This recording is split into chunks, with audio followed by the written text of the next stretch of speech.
KBR news కి స్వాగతం. Good evening everyone.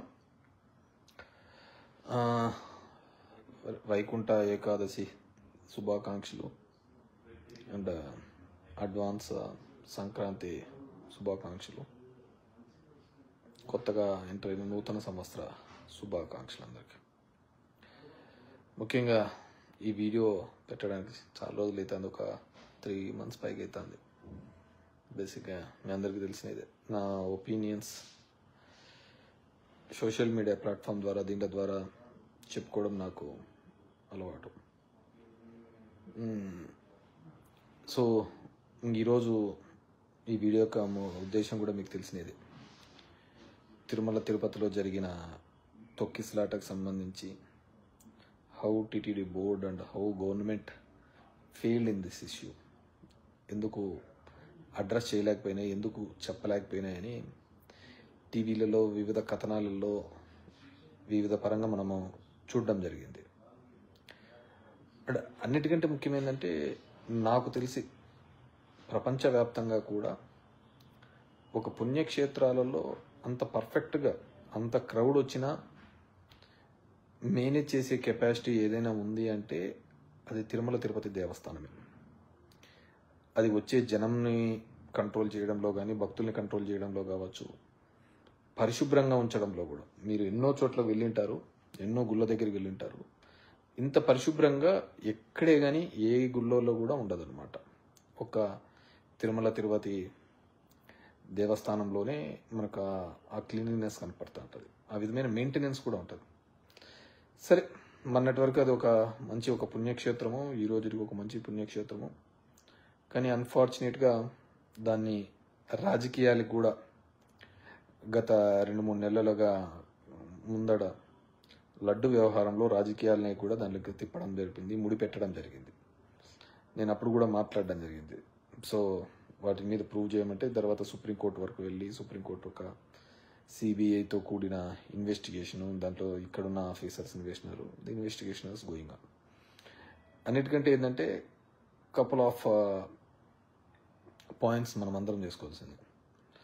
గొడవ జరుగుతుంది నాకు ముందే తెలుసు అని మొదలుపెట్టినప్పుడే నుంచి టీటీడీ చైర్మన్ చెప్పినప్పుడు కింద ఎందుకు అలర్ట్ చేయలేకపోయినాడో, ఎందుకు జనంకి ప్రజలకి ఈ విధంగా ఉద్దేశించి డిపార్ట్మెంట్కి చెప్పలేకపోయినాడో తెలియని విషయం ఒకటైతే. రెండోది, కింద ఇంతటి మంది జనం వస్తారు, రష్ వస్తారని అందరికీ తెలిసింది, లక్షల్లో ప్రజలు వస్తూ ఉంటారు అని. ఎందుకంటే ఈ 8 రోజులు, ఆ 8 రోజులు పెట్టడం కూడా తప్పే. కిందకి కొన్ని పేపర్లలో కథనాలు చూడడం జరిగింది. 8 days పెట్టడం వల్ల ఏంటంటే ఫస్ట్ డేనే లోడ్ అంతా లేకుండా మళ్ళీ second day, third day, fourth day భక్తులు వెళ్లాల్సిన వాళ్ళు వెళ్ళేదానికి వీలుగా ఉంటుందని 8 రోజులు పెట్టడం జరిగింది. దాన్ని కూడా తప్పిదం కిందికే తీసుకొని రావడం జరిగింది. సరే, నడిచిపోతుంది కాబట్టి ఏమైనా చెప్పగలుగుతారు. కానీ మనము ఇంటెలిజెన్స్ వదిలిపెట్టేసి కామన్ సెన్స్తో ఆలోచిద్దాం. కామన్ సెన్స్తో ఆలోచించినప్పుడు ఇంతమందికి టోకన్స్, ఇంత వ్యవహారం నడుస్తున్నప్పుడు లక్షల టికెట్లు ఆన్లైన్లోనే ఓపెన్ చేస్తేనే అయిపోతున్నాయన్న సందర్భంలో మరి ఆన్లైన్లో ఎందుకు పెట్టలేకపోయినారో తెలియదు. ఇంతమంది క్రౌడ్ వచ్చినప్పుడు అందరూ కూడా ఇప్పుడు అక్కడున్న డిపార్ట్మెంటు వాళ్ళు వీళ్ళను కూడా అందరినీ అంటున్నారు. బేసిక్ ఏంది, నిన్న మధ్యాహ్నం వరకు కూడా ముఖ్యమంత్రి చంద్రబాబు నాయుడు గారు కుప్పంలోనే ఉన్నాడు. కుప్పంలో ఉన్నప్పుడు పోలీస్ సెక్యూరిటీ అంతా కూడా కుప్పంలోనే ఉంటుంది. మామూలుగా దసరా నవరాత్రుల టైంలో కావచ్చు, లేకుంటే వైకుంఠ ఏకాదశి టైంలో కూడా మా అనంతపురం ఉమ్మడి జిల్లా నుంచి కూడా పోలీసుల్ని ఇక్కడికి డిప్లాయ్ చేస్తారు. ఇక్కడ పోలీసులు సెక్యూరిటీగా వేస్తూ ఉంటారు, ఎందుకంటే అంత రష్ వస్తుంటుందని. ఇది ఇప్పటి నుంచి కాదు, కొత్తగా మొదలైన ప్రోగ్రామ్ అయితే అనుకోవచ్చు. కంటిన్యూస్గా ఎవ్రీ ఇయర్ వచ్చేదే కాబట్టి డిపార్ట్మెంట్కి కూడా ఐడియా ఉంది కాబట్టి. కానీ ఇక్కడ జరిగినది ఏంటంటే 3 daysగా ఉమ్మడి చిత్తూరు జిల్లాలో ఉన్న పోలీస్ డిపార్ట్మెంట్ వాళ్ళు కావచ్చు, కానిస్టేబుల్ కింద స్థాయి ఉన్న వాళ్ళందరూ కూడా 3 daysగా సెక్యూరిటీ నిర్వహించినారు చంద్రబాబు నాయుడు గారికి అక్కడ. సో వాళ్ళు కంప్లీట్గా 3 days రెస్ట్లెస్ ఉంటుంది. మళ్ళీ అదే డిపార్ట్మెంట్ వాళ్ళు ఇక్కడికి వచ్చింటారు, వాళ్ళు రెస్ట్లెస్ ఉంటారు. నేను పై అధికారులు కాదు, కింద స్థాయిలో కానిస్టేబుల్ అధికారులు, హెడ్ కానిస్టేబుల్, ఎస్ఐ స్థాయి అధికారులు, పైన ఐపీఎస్ల గురించి కాదు, వీళ్ళ గురించి కాదు, వాళ్ళ ఆఫీసెస్లో ఉంటారు, కింద స్థాయిలో ఉన్న వాళ్ళు దే గెట్ టైర్డ్. సో 2 రోజులు ఆ విధంగా ఉండడం కూడా రెస్ట్లెస్నెస్, అంతమంది క్రౌడ్ వచ్చినప్పుడు దాన్ని హ్యాండ్లింగ్లో కానీ దీనిలో కానీ కంప్లీట్గా ఇది చేసినారు. సరే, దీన్ని పొలిటికలైజ్గా గతంలో పవన్ కళ్యాణ్ గారు ఇప్పుడు నిజంగంటే టీటీడీ ఈఓ తప్పన్నాడు, జేఈఓ వెంకన్న చౌదరి, శ్యామరావుకు అయితే నేనున్నంత వరకు అయితే హీస్ గుడ్ ఆఫీసరే. మరి ఎంత ఇన్ఫ్లుయెన్స్ చేస్తున్నారో ఆయన మీద అనేది మామూలుగా టీటీడీ గురించి తెలిసిన వాళ్ళదంతా శ్యామరావు ఈఓది ఏమీ లేదండి, అంతా వెంకయ్య చౌదరిది ఇక్కడంతా, ఆయనే అంత కింగ్ మేకరు, ఇక్కడ ఎవరు ఈఓది పట్టించుకోరు, అంత వెంకయ్య చౌదరి అన్నీ చూస్తూ అంటాడు. ఇది మన లడ్డు వ్యవహారంలో కూడా ఆయన వల్లనే రచ్చ జరిగిందని నెంబర్ ఆఫ్ పీపుల్ చెప్తూ ఉంటారు అక్కడ. సో మనకు తెలుసు కూడా, ఇంతకుముందు మురళీమోహన్ అన్నట్టు మా వెంకయ్య చౌదరి పైన ఉన్నాడు, కొండపైన అన్నట్టు, ఇప్పుడు వెంకయ్య చౌదరి వల్లనే జరిగిందా, ఏం జరిగింది అనేది చూడాల్సింది. మరి వాళ్ళ మీద అంతా చర్యలు తీసుకుంటారో పవన్ కళ్యాణ్. సరే, చర్యలు అంటే ఒక సస్పెండ్, ఒక ట్రాన్స్ఫర్ దీనిలోతో అవుతాయి. ఎందుకంటే దిస్ ఈజ్ హ్యాపెనింగ్ కంటిన్యూస్లీ. ఆ మంచో చెడ్డో దరిద్రమో ఏమో తెలియదు కానీ పాపం చంద్రబాబు ఉన్నప్పుడే జరుగుతాయి, ఆయనకు ఉన్నప్పుడే ఇవన్నీ జరుగుతున్నాయి. ఇప్పుడు గోదావరి పుష్కరాలు ఉన్నాయి, పాపం సీను అతని పేరు ఏం పేరు డైరెక్టర్, ఆ డైరెక్టర్ మంచి హోలీ ప్లేసు ఇవన్నీ మంచి షూటింగ్ ఇస్తామని చెప్పి కరెక్ట్ వీళ్ళకి ఫ్యామిలీ మెంబర్స్ అంతా అయిపోయిన తర్వాత ఒకటేసారి గేట్లు ఎత్తడము, ఆ గేట్లు ఎత్తుతానే అంతమంది క్రౌడ్ పోవడం చనిపోవడం జరిగింది. సో బాధాకరమే. మీరు బాగా అబ్జర్వ్ చేస్తే దీనిలలో ఎప్పుడు కూడా చనిపోయేది పేదవాళ్ళే, పేద మధ్యతరగతి కుటుంబంలో ఉన్న వాళ్ళే. పాపం దేవుని దగ్గరికి అని మిగతా వాళ్ళలాగా విఐపీ ప్రోటోకాల్స్ వీళ్ళకి అన్నీ ఉండవు కాబట్టి దేవుని దగ్గరికి వెళ్ళాలి చూడాలి తొందరగా అనే ఉద్దేశంతో వీళ్ళంటే అప్పుడు గోదావరి పుష్కరాలు జరిగినాయి. కానీ దాని తర్వాత కరెక్టివ్ మెజర్స్ ఏం చేసుకుంటున్నాము అని. సో దీనిలో కరెక్టివ్ మెజర్స్ ఏం చేస్తున్నాం, సస్పెండ్ అయిపోతుందా లేకుంటే ట్రాన్స్ఫర్తో అయిపోయింది కదా. ఖచ్చితంగా ఎవరైతే రెస్పాన్సిబుల్ పర్సన్స్ ఉన్నారు, హూ ఎవర్ మేబీ, అది సినిమా వాళ్ళు కావచ్చు, పొలిటికల్ వాళ్ళు కావచ్చు, ఎవరైనా కావచ్చు, ఖచ్చితంగా క్రిమినల్ కేసెస్ కట్టాలి. ఆ ఈవెంట్ చేసే వాళ్ళ మీద ఖచ్చితంగా క్రిమినల్ కేసెస్ అనేది చేయాలి. ఒక మిస్హ్యాప్ జరిగి ఒక నిండు ప్రాణాలు పోయిందంటే దాన్ని చూస్తూ చూడనట్టుగా ఉండాల్సిన అవసరం ఏముంటుంది చెప్పండి. సో ఖచ్చితంగా వాళ్ళ మీద క్రిమినల్ కేసెస్ ఫైల్ చేయాలి. ఆ విధంగా ఈవెంట్ చేసేటప్పుడు చేయాలి. ఇప్పుడు అది సినిమా ఫంక్షన్లలో కావచ్చు, మన అల్లు అర్జున్ దాంట్లో చూసినాము. అదేవిధంగా కందుకూరు సంఘటన జరిగింది, అక్కడ చేసినాము. పుష్కరాల్లో జరిగినాం, నో కేస్ వాస్ ఫైల్డ్ కదా, ఏదో ఊరికనే చెప్పేసి పోతూ ఉంటారు. సో డెఫినెట్గా వాటి మీద చెయ్యాలి.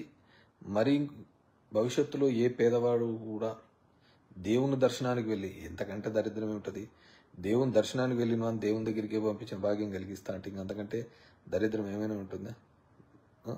సో అంత పరిస్థితులలో ఈరోజు ఉండడం జరిగింది. నేను చెప్పిన టీటీడీలో they are meant for crowd management.